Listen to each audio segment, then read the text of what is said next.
दोस्तों आज के इस वीडियो में आप लोगों को बताएंगे कि आईबी क्या है, आईबी की सैलरी कितनी मिलती है, साथ ही आईबी का हिंदी नाम क्या है, इसका फुल फॉर्म क्या होता है, आईबी के एग्ज़ाम किस एग्ज़ाम के माध्यम से इसमें भर्ती होता है, साथ ही इसके लिए शैक्षणिक योग्यता क्या होती है, उसके बाद साथ ही इसके लिए क्या आयु सीमा है, पूरे डिटेल इस वीडियो को माध्यम से आप लोगों को देंगे, इसलिए आप लोग इस वीडियो को अंत तक देखिए।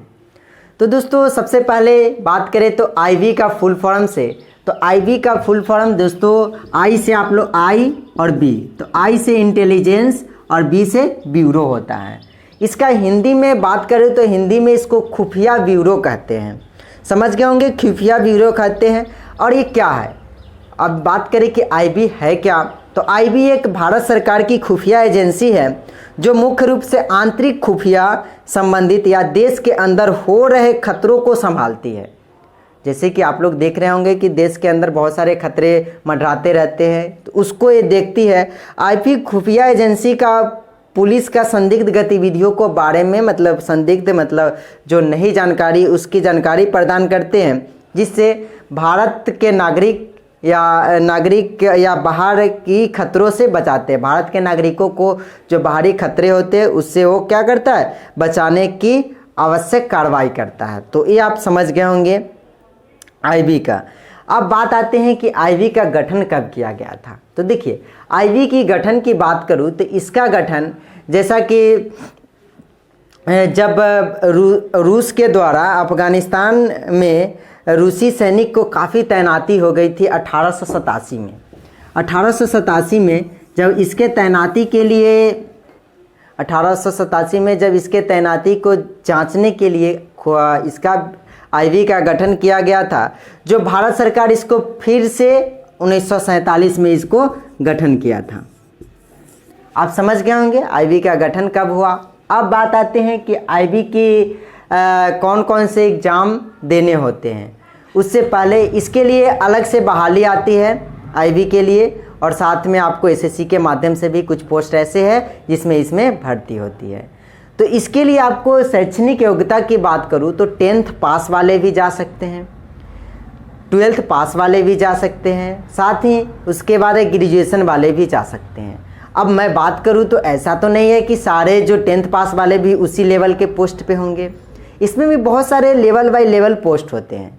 तो उसमें जैसे कि अगर कोई 10th पास वाले हैं तो सबसे निचले पोस्ट होते हैं, उसमें बहुत सारे पोस्ट आते हैं, जैसे कि डिवाइड किया गया। इसमें पहला आता है जॉइंट डायरेक्टर, उसके बाद डिप्टी डायरेक्टर, असिस्टेंट डायरेक्टर, उसके बाद है कि एडिशनल डायरेक्टर, उसके बाद है कि स्पेशल डायरेक्टर सेक्रेटरी आता है, डायरेक्टर इंटेलिजेंस ब्यूरो आता है, उसके बाद डिप्टी सेंट्रल इंटेलिजेंस ऑफिसर। तो इस तरह के उसके जो उसका ब्यूरो का उसके पद के नाम से आप लोग जानते हैं, रैंक के आधार पे इनको इस तरह बांटा गया है। तो 10th पास वाले उसमें बहुत सारे ऐसे होते हैं, ड्राइवर होते हैं, उसके बाद कुछ ऐसे देखने वाले होते हैं, चपरासी हो गए, सारे विभाग में हर तरह का पोस्ट होता है। तो 10th पास वाले इन सबको पोस्ट के लिए अप्लाई कर सकते हैं। तो आप समझ गए होंगे।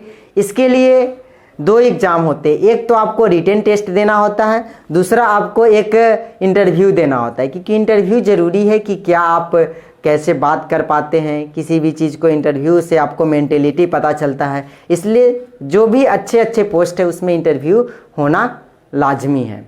आप लोग जानते हो कि इसमें आईक्यू टेस्ट भी देखा जाता है, इसको पर्सनालिटी टेस्ट भी कहा जाता है। इसको आईक्यू टेस्ट के माध्यम से देखा जाता है कि आपका क्या आईक्यू है, इस तरह से आपको इंटरव्यू भी होते हैं। तो 2 एग्ज़ाम से आपको गुजरना होगा, एक रिटन टेस्ट, दूसरा इंटरव्यू। उसके बाद इसके लिए आयु सीमा के बात करूँ तो 18 से लेकर के आपको 27 तक उम्र होता है जनरल वालों के लिए। अब जो आरक्षण कोटि से आते हैं उनको लिए अलग अलग आरक्षण है, ओबीसी के लिए 3 साल, एससी एसटी के लिए 5 साल, इस तरह से बहुत सारे जैसे जैसे है उस तरह आरक्षण दिए गए हैं एज के मामला में।